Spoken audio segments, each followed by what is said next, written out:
রাজধানী আগরতলার রামনগর বিধানসভা কেন্দ্রের প্রয়াত বিধায়ক সুরজিৎ দত্তের স্মৃতির প্রতি শ্রদ্ধা জানিয়ে বিভিন্ন জায়গায় স্মরণ সভার আয়োজন করা হচ্ছে। মঙ্গলবার সন্ধ্যায় মজদুর মনিটরিং সেলের উদ্যোগেও এক স্মরণ সভার আয়োজন করা হয়।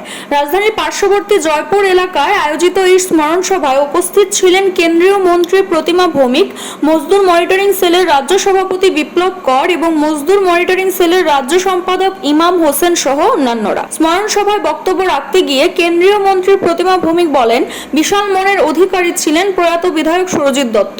এই নেতার জীবন থেকে অনেক কিছু শেখার রয়েছে। তিনি তার কাজের জন্য সকলের মনের মধ্যে জীবিত থাকবেন বলেও অভিমত ব্যক্ত করেন।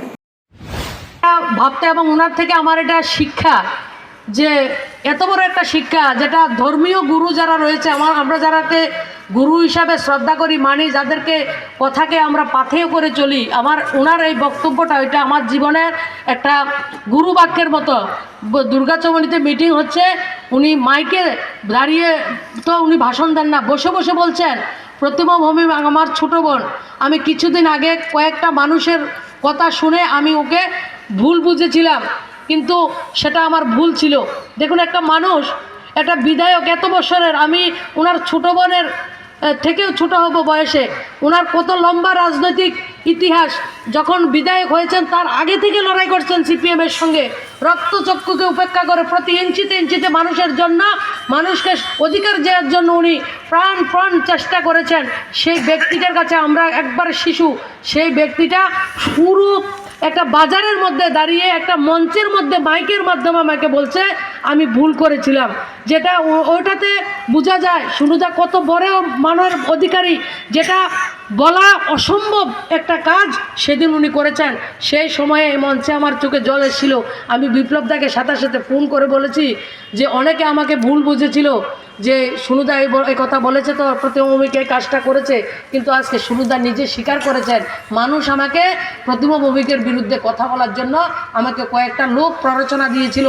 এত বড় মনের মানুষ, এত কি বলবো, উনি এত মানে প্রকাশ্যে মানুষ একজনের কাছে 1-to-1 বসে নিজের গ্র্যাটিটিউড, নিজের মানে দোষটা স্বীকার করতে পারে না, সেই ব্যক্তিটা একটা রাজসভাতে বসে স্বীকার করেছেন। এর থেকে বড় মনের মানুষ ত্রিপুরা রাজ্যে কেউ হতে পারে না। এবং আমরা যখন কখনো দেখা করতে আসবো, সুনুদা আপনার বাড়িতে আসবো, তখন উনি ফোন করে বলতেন যে টাইমের আগে থেকে ফোন করা আরম্ভ করতেন, যে বিকালবেলা আমাকে বেরোতে হবে।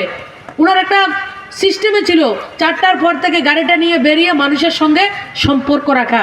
যে ব্যক্তিটার মধ্যে রাজার মতো জীবনযাপন করেছেন, রাজার মতো নিজের জীবনটাকে কাটিয়েছেন, রাজার মতো খেতেন, রাজার মতো হাসতেন এবং রাজার মতো মানুষকে হাসাতেন। এবং কখনো একটা কথা উনি বলতেন, কখনো মানুষকে যখন উদার মানসিকতা নিয়ে মানুষের উপকারে আসতেন, মনটা উদার ছিল, তার হৃদয়টা বিশাল ছিল, যেটা রাজনৈতিক নেতৃত্বদের সবচেয়ে বড় সম্পদ, যেটা সবার থাকে না, ওনার মধ্যে ছিল। যেটা আমরা বলতে পারি সিধি বাত নো বাকওয়াস, মানে সিধা সিধা কথা বলতেন, সিধি বাত নো বাকওয়াস, এই ধরনের অ্যাটিটিউড নিয়ে চলতেন আমাদের প্রাক্তন মন্ত্রী সুরজিৎ দত্ত। মানুষের সময়ের সাথে উনি মিলে মানুষের সঙ্গে থেকে মানুষের পাশে দাঁড়িয়ে রাজ্য নির্মাণে কাজ করেছেন।